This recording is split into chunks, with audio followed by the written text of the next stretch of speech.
I had been awake since before the bells, because the grey wolf with the torn shoulder would only take water from my hand, and I was not about to let him die 2 days before the choosing, just because the kennel master found me inconvenient.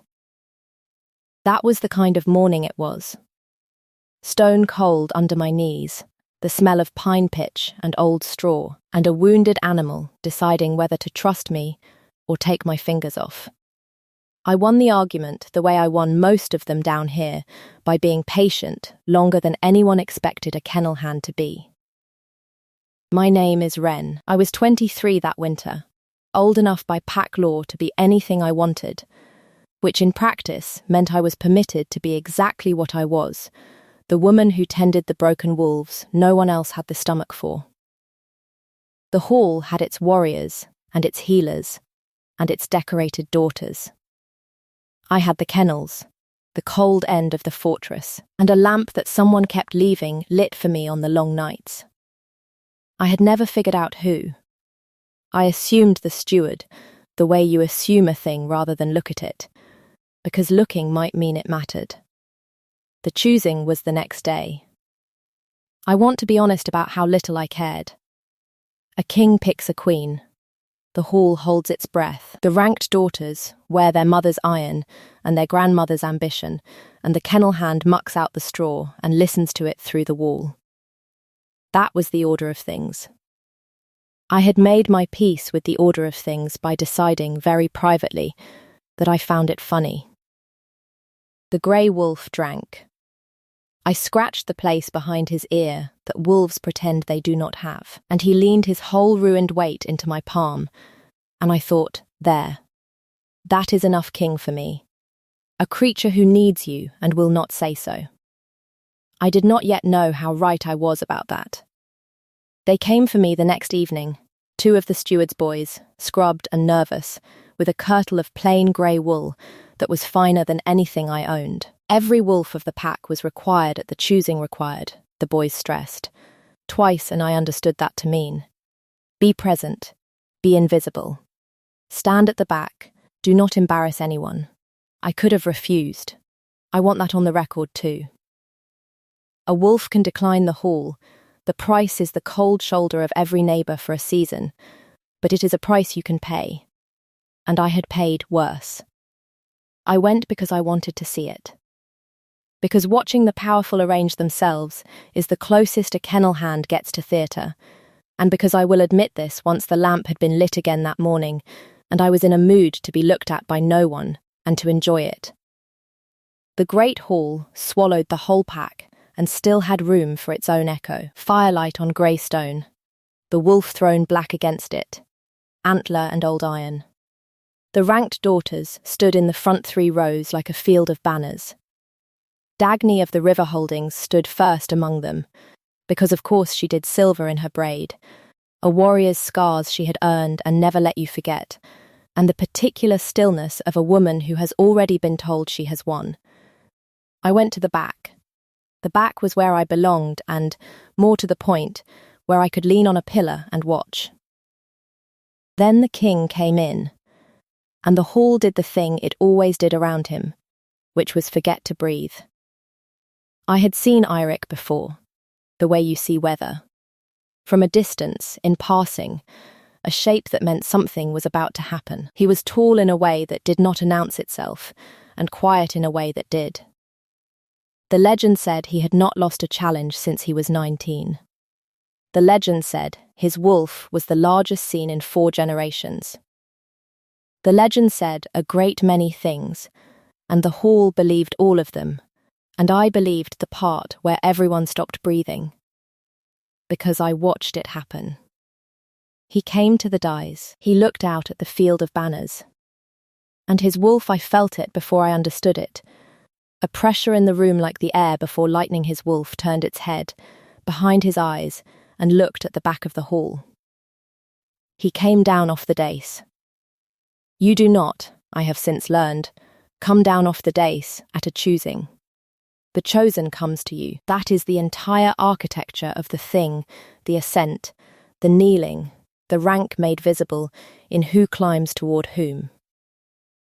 He walked down the steps and into the aisle, and the banners parted for him with a sound like indrawn breath, and he did not stop at the front row, where Dagy stood with her chin lifted and her future arranged. He kept walking.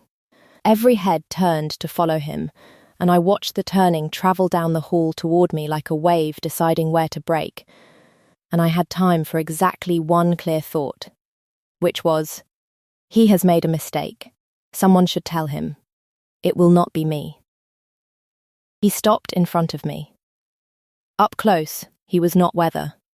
He was a man, and his jaw was tight, and there was something in his face I would only later have the word for, which was a man losing an argument with himself in real time, and continuing anyway. His wolf was very near the surface. I could feel it the way you feel heat off a forge, the want of it, vast and certain and entirely uninterested in the architecture of choosings. You, he said. Just that. To me. In front of the whole pack, I have been asked many times since what I felt in that moment, and the truth is unromantic. I felt the pillar at my back, and the cold off the stone, and a single savage flicker of the thing I had spent my whole life not letting myself want, which was to be seen. And then, hard on its heels, the more reliable thing, the urge to laugh. Because it was absurd.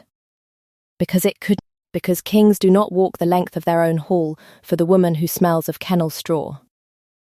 So I did the thing I do. I told the truth. You've made a mistake, my lord, I said, low, just for him. The daughters are at the front. His mouth did something. Not a smile. The ruins of one, quickly put down. I know where the daughters are. And that was when the Dagy's voice first, pitched to carry, the way a blade is pitched to carry. My king, surely there has been a confusion. Then the others, the ranked mothers and the old warriors, a rising tide of disbelief and offence, the word kennelhand passing back through the crowd like a stone skipped on water. His advisers moved toward the Dagy, Osric his second, a big quiet man I knew by sight, because he was the only ranked wolf who ever came to the kennels to ask after a sick animal himself. Osric put himself at the king's shoulder and said something I could not hear, and clearly did not want to. And the king's wolf, beset on every side by the disbelief of its own pack, by the noise and the challenge in it, began to rise. I knew the signs. I knew them better than anyone in that hall, because I spent my days with wolves who had lost the argument with themselves. The shoulders. The wrongness coming into the eyes. The low sound under the breath that is not a threat yet, but is the door to one. A king losing his shift in his own great hall would be a catastrophe, not romantic. A disaster of blood and broken oaths, and every wolf there knew it, and the knowing made the noise worse, which made the wolf rise faster. So I stopped thinking about the order of things. I stepped off the pillar and put myself in front of him, not close. A full pace back. The distance you keep from a frightened animal so it knows it is not cornered, and I lifted my hand. The way I lift it 12 times a day in the cold end of the fortress, and I said the word. It is not a grand word. It is barely a word. It is the sound you make low in the throat to a creature that is deciding whether the world is safe, and I had made it 10,000 times. And I made it then to the most dangerous wolf, alive in front of his entire pack. And he settled. The shoulders came down, the wrongness left the eyes. The sound under his breath stopped, and what was left was a man breathing too hard in a hall gone completely, perfectly silent, a silence, so total I could hear the fire, and the wind in the flue, and Dagy of the river holdings not saying anything at all. Because the wolf had answered me. In front of everyone. As if it knew my hand. I lowered my arm. I was aware, distantly, that I had just done something I could not undo. The king looked at me as though I had reached into him and rearranged something, and I looked back, because someone has to, and I said the only thing left to say. There, I said. Quiet, the way you tell a wounded animal it is all right now. There, that is the part the pack never forgave and never forgot. Not that he chose me, that his wolf already had. They took me into the king's world that night, and his world was warmer than I expected and colder in all the ways that mattered. Warmer because the fortress had rooms I had never seen, a library that smelled of beeswax and old leather, corridors with hearths kept lit for no one in particular, a private garden gone to frost. Colder because every one of those warm rooms was full of people who looked at me and did the arithmetic and arrived, every time, at the same answer: she does not belong here. Osric came to my new door the first morning. He stood in it like a man who had drawn the short straw and meant to do it honestly anyway. He won't explain himself, Osric said. To me, to the council, to anyone. He says the wolf chose. He says it as though that settles it. A pause, the considering pause of a careful man. It does not settle it. The council wants the contest. The contest. I had heard the word through the wall, the way I heard everything, but never aimed at me. Old law. A Luna of no rank can be challenged. Blood right. By any ranked she-wolf who claims the bond was made in error. He did not look away when he said it, which I respected. Dagy has already claimed it. There it was. Of course it was Dagy. A woman who had been promised a future and watched a kennelhand step in front of it. And the king? I said. The king, said Osric, and something moved in his careful face, is the strongest wolf I have served and the worst liar I have ever met. He says the wolf chose. He will not say what he did not choose. He met my eyes. Watch him, mistress. He fights it badly. I have never seen a man lose so consistently to himself. I did watch him. Over the next days, I watched the King of the Iron Territories conduct the business of his kingdom with absolute authority and conduct himself, around me specifically, like a man walking on a floor he no longer trusted. He would come to a room and find me in it and stop in the doorway for the length of a held breath, 4 seconds, I counted once. 4 full seconds of a man visibly deciding to leave, and then he would come in and sit and lose the argument all over again. He brought me a book on the wolves of the northern reaches, because, he said, stiffly, to the window, rather than to me. I might find the section on shoulder wounds useful.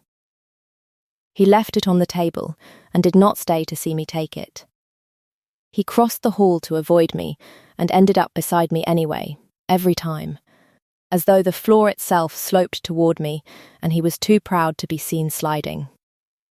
It was, I want to be clear, very funny. It would have been funny if it had happened to anyone. It was particularly funny happening to a man the whole world feared. It was also, in a way I did not examine too closely, the first time in my life a powerful thing had wanted to be near me and could not make itself say so. I asked him about it once. We were in the library, late. The lamp between us there was always a lamp lit. I had begun to notice. Wherever I ended up and he was pretending to read a treaty, and I was pretending to read about northern wolves, and I got tired of the pretending. Why me? I said. Not a plea, a question, the way I'd ask a wolf why it favoured one paw. He was quiet a long time. The fire moved on the spines of the books. My wolf does not make mistakes, he said at last. I make them. Constantly, he does not. His hand was on the edge of the table, very still. I have spent a year learning the difference. A year. I filed that away the way I file the small wrong things, the symptom that does not match the story you have been told. He had known me a day. He had chosen me a day ago.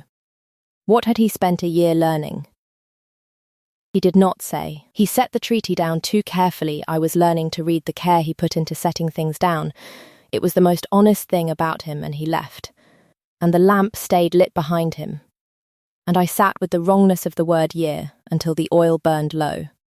If you have ever loved someone slow, the kind of loving that happens in the spaces around what is actually said, in who lights the lamp and who pretends not to have, then you already know the shape of what I felt sitting there. Stay with me. We are coming to the part where I found out what the year was. And if a quiet, stubborn, slow-burning kind of story is the kind you came here for, you might think about subscribing before we go on, because there is more of it where this came from, and the cold end of the fortress has more lamps than I ever counted. Now, where was I? The year. I found it the way you find most true things, by accident, looking for something else. I had gone down to the kennels. I still went. Every day, the council could keep its opinions to check the grey wolf's shoulder. The kennel master was out, and on the wall by the door, where the duty ledger hung, the page was turned back to a season I did not remember, and my own name was on it, and beside my name, in a hand I did not know, a single mark. I turned the page back. And back. And back. My name was on every page. Not as a kennel hand assigned a shift. As a thing recorded, a mark beside it. The same mark. The nights I had worked late. The nights I had stayed with a dying animal. The nights I went cold reading it, the nights the lamp had been lit. Someone had been keeping a record of when I was alone, in the cold end of the fortress. For a year. And then I found the rest. Because the ledger hung beside the kennel master's lockbox, and the lockbox was not locked that day, and I am not proud of opening it, but I am not sorry either. Inside, a bundle of things I knew.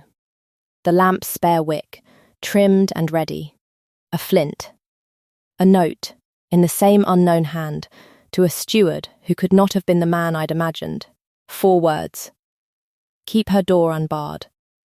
I sat down on the cold floor of the kennels with the box in my lap, and understood, all at once, the thing I had spent a year not looking at because looking might mean it mattered.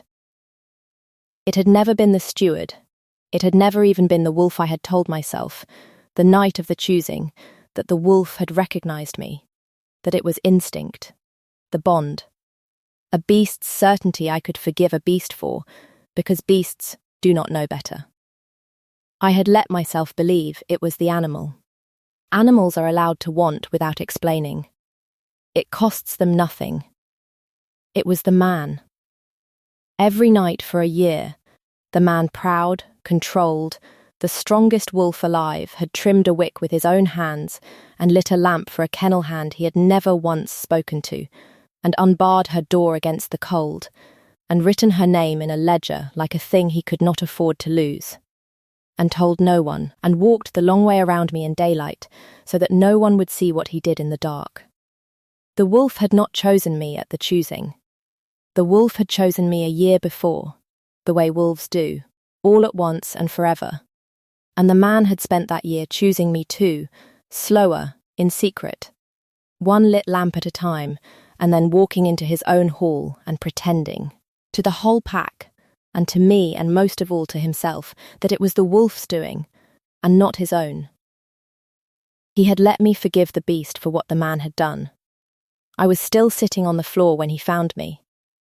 He must have been told. He stood in the kennel doorway 4 seconds, I counted. I always counted now, and then he came in, because he always came in, and he saw the box open in my lap and the ledger turned back, and the careful, controlled, kingly thing in his face simply came apart. "Wren," he said. "My name. Not you, not a rank. My name," in his mouth, like something he had been holding a year. "It was you," I said, "the lamp, all of it. You let me think it was the wolf." Yes, why, he did not look away. "I will give him that until the day I die, because the wolf is allowed to want you," he said. "And I am the king. And a king who wants the kennel hand is a weakness his enemies can use, and his counsel can break, and his pack will not follow." His voice did not shake. That was almost worse. So I let the wolf carry it. I told myself I was only keeping you warm. I trimmed the wick. I wrote your name. And I told myself I was not choosing, every single night, for a year. He stopped. I am a very good liar to everyone, except the man who has to light the lamp. There is a kind of silence that is not empty.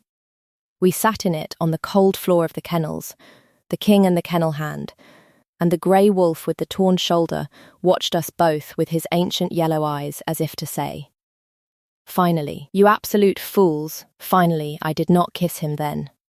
I want that understood. The story would be easier if I had. But the truth is I needed to be furious first, and I was, and I told him so that he had no right to choose me in secret and call it the wolf. That being wanted without being told is its own kind of cold. That I had spent a year warming my hands at a lamp I thought was charity, and it had been the closest thing to a confession he could survive. I said all of it. He took it the way he took everything that cost him, standing still, not defending himself, letting it land. And when I was done, he said, simply, "You are right.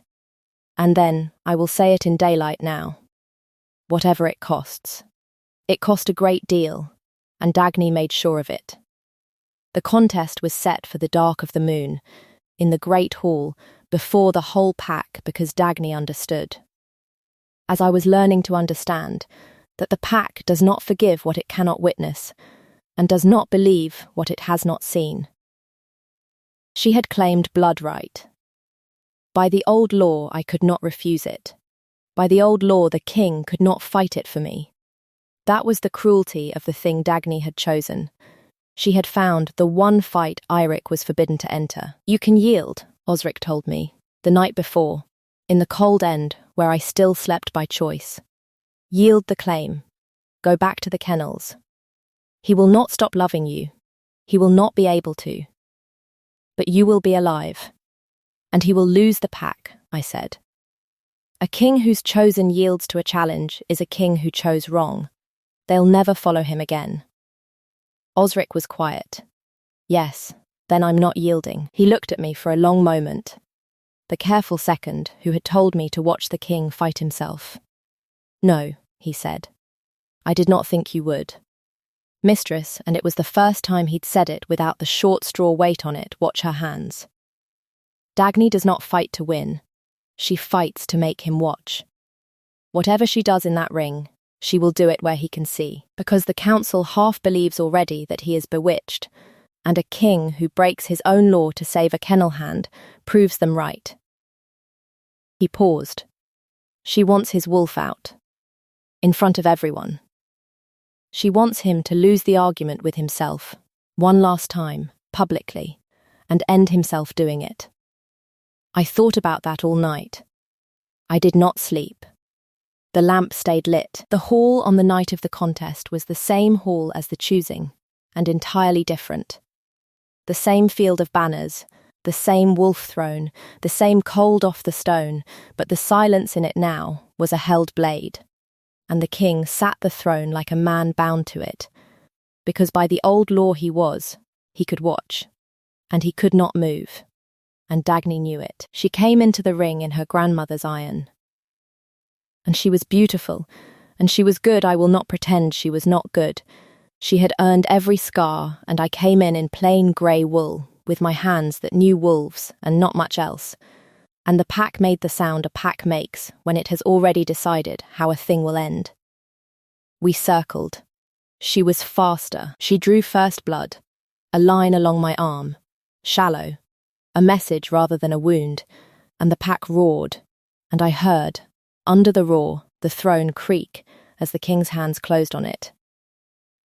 That was when I understood what Osric had seen. She was not trying to kill me quickly. She was trying to make him watch me bleed, until the man broke, and the wolf came out, and the king of the Iron Territories shattered his own law in front of every soul who served him. And it was working. I could feel it working. The next time she turned toward me, I saw what was in her hand, low and close to her side, where the throne could see it, and the pack could knot a blade with a grey edge. An edge that did not shine like steel, an edge I knew from the kennels, because we keep it locked away, and we never, ever let it near a wolf. Silver, forbidden in the ring, forbidden anywhere near an alpha.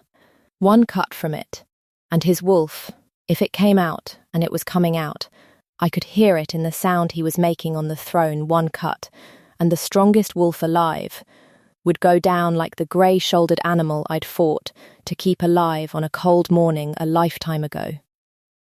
She had never meant to kill me. She had meant to make him save me, and die of it. I had perhaps a heartbeat. I have gone over it 1,000 times, and I do not think it was even that. I did not call for him. Calling for him was exactly what she wanted. Instead, I did the only thing a kennel hand knows how to do, which is the thing no warrior would think of, because warriors are taught to meet a blade, and I was taught to take one out of a frightened creature's reach. I stepped inside her, swing inside it, where the edge could not build its arc, and I closed my hand around the silver. I want to tell you it did not hurt. It is the only lie I would tell in this whole account, and I will not tell it. Silver to a wolf-touched palm is cold first, and then it is everything. A white, blinding wrongness driving up the arm and into the teeth, and I held it. I held the grey edge in my fist and felt it open my hand, and I did not let go. Because the moment my hand closed on it, the blade was mine and not hers, and it was nowhere near him. The hall went silent. The throne went silent. And into that silence, with my fist full of silver and my blood on the stone, I turned to Dagy of the river holdings, and I did not raise my voice. Because the thing that silences a room is never the loud thing. You brought silver into his hall, I said, to make him kill himself, saving me. You didn't come to fight me. You came to murder your king and call it an accident. I opened my ruined hand and let them all see the grey edge of it, the proof. The thing she could not take back, now that a kennel hand was bleeding for it in front of the whole pack. I'm only the woman who tends the wolves no one else will touch. But I know a poisoned thing when it's put in front of me. I've spent my whole life pulling them out of better creatures than you. That was the silence I will remember when I am old. Not the choosing. This one. The whole pack looking at the iron in Dagy's hand and then at the blood in mine, and doing the arithmetic, and arriving, every single one of them, all at once at a different answer than the one they'd carried for a month. The king came down off the throne. He could move now. The law that bound him was the law of the contest, and Dagy had broken the contest the moment she brought silver into it, and everyone had seen. He came down the steps and across the ring, and he did not go to Dagy, who was being taken by her own braidkin now, her river holdings looking anywhere but at her. He came to me. He took my ruined hand in both of his, the silver already drawn out and flung clear, and he held it like the most fragile thing in his kingdom, and he turned still holding it. My blood on his hands now, too. Where everyone could see, and he spoke to the pack he had lied to for a month. The wolf chose her a year ago, he said. His voice carried without trying, and I have chosen her every night since, in the dark, where it cost me nothing because no one could see. That was my cowardice, and she has paid for it in silver. His hands tightened on mine. I am done being a king in the dark. She is my Luna. Not because the wolf says so. Because I do, in the light, where you can break me for it if you can. Try. No one tried. And then this is the only physical thing I will tell you. Because it is the only one that matters, he bent his head over our joined hands, and he kissed the back of my torn fist. Once, where the silver had been, and I understood in that single press of his mouth that the thing I had warmed my hands at for a year had not been charity, and had never been the wolf. It had been a man, choosing, the whole time, too afraid to be seen doing it. I stopped being furious somewhere in there. I'll deny it if you ask. The aftermath was not clean, because nothing real ever is. Dagy was stripped of rank and holdings and put out past the river border, which is a colder mercy than death, and one she will feel for a long time. The council that had wanted the contest discovered, the way councils do, that they had wanted it less than they wanted to keep their heads on the right side of a king who had just faced down silver and a pack that had just watched a kennel hand bleed for the crown. There were whispers. There are always whispers. Let them whisper. My hand healed crooked, and I can still feel the cold in it when the weather turns, and I have decided to think of that as a record too, the way someone once kept a record of me. We were mated under the next full moon, which is a private thing and not for this telling. But I will give you the morning after, because that is where the warmth of this place actually lives. 6 months on. Now, the garden that had gone to frost is not frost anymore. I made the gardeners give me the cold corner, and I have been losing arguments with the soil ever since, which I find I enjoy. The grey wolf with the torn shoulder lives, and limps, and sleeps across the threshold of our chambers like he owns them, which he does. Osric calls me mistress without the short straw in it, and once, when he thought I could not hear, called me Luna to a junior warrior in a tone that dared the boy to disagree. The boy did not disagree. And Eirik, who fought himself for a year and lost every night and finally surrendered in front of his whole pack with his blood and mine on the same hand, he still sets things down too carefully. He still loses the argument with himself in doorways, except now the argument is over in about 1 second instead of 4, and the thing he decides is to come in. He is, it turns out, a terrible liar and a worse poet and the single most reliable man I have ever known, and his court has stopped waiting for him to come to his senses. Because they have understood, slowly, the thing I understood on the kennel floor. This is his senses. The man bends not because he is broken. He bends because he chose to, in the light, where it could cost him everything. A letter came last week from the kennel master, who is retiring south. He wanted me to know the lamp by the cold door is still lit every night. He wanted me to know he never could work out who kept lighting it, all those years before the king. I have not told him. Some records you keep for yourself. I trim the wick myself now. Most nights the king and I take turns, and we argue about whose turn it is, and it is the best argument I have ever lost. I light it for whatever frightened thing is out there in the cold end of the fortress, deciding whether the world is safe.